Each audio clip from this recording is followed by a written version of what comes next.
A'udzubillahi minasyaitonirrajim. Bismillahirrahmanirrahim. Teman-teman, kali ini kita akan mengupas lebih tuntas lagi mengenai Mbah Benu, ya. Mbah Benu yang kemarin mengaku nelpon Allah untuk menentukan kapan dan hari apa, tanggal berapa untuk melaksanakan sholat Idul Fitri.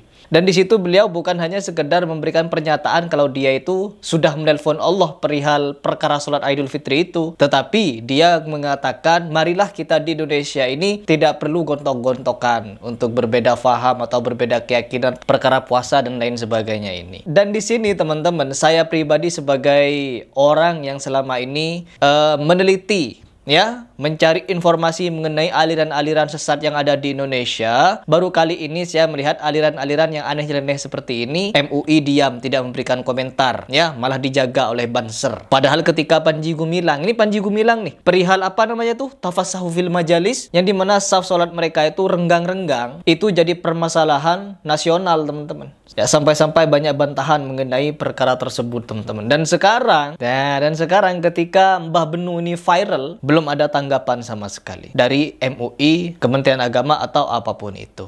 Ya Allah. Mari kita dengar seperti apa pengakuan dari Mbah Benu ini yang menyatakan sudah menelpon Allah katanya. Dapat dari mana nomor teleponnya? Dan bagaimana ucapan Allah sampai-sampai dia mendengar langsung suara Allah tersebut. Sedangkan Nabi Muhammad saja untuk mendapatkan wahyu nunggu malaikat Jibril yang diutus. Oh, ini spesial. Bisa telepon-teleponan. Kemana MUI?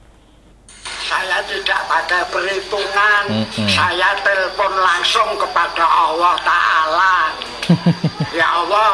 Ya Allah. Kemarin tanggal 4. Malam 4. Ya Allah, ini sudah 29. Oke. Satu Syawalnya kapan? Allah Ta'ala ngendika tanggal 5. Ratusan jemaah pengikut Raden Ibnu Hajar. Jadi Allah langsung yang berbicara kepada Mbah Benu ini, ya teman-teman.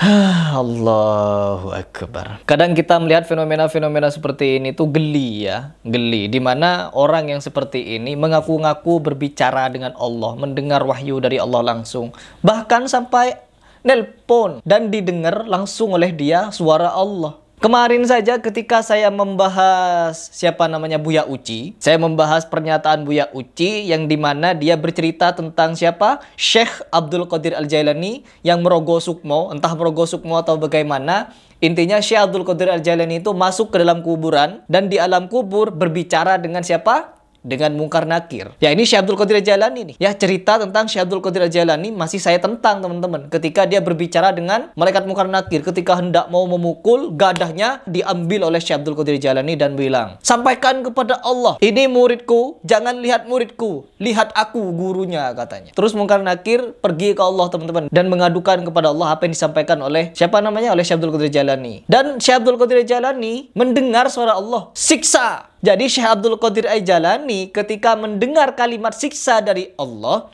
saya menentang cerita itu, tidak percaya terhadap cerita itu. Tiba-tiba ada orang mengaku telepon-teleponan dengan Allah Subhanahu wa Ta'ala dan berdiskusi di situ dengan Allah. Ya Allah, kapan ini Lebaran? Kapan ini kita menegakkan Idul Fitri, sholat Idul Fitri? Kata Allah, tanggal 5 April. Waduh.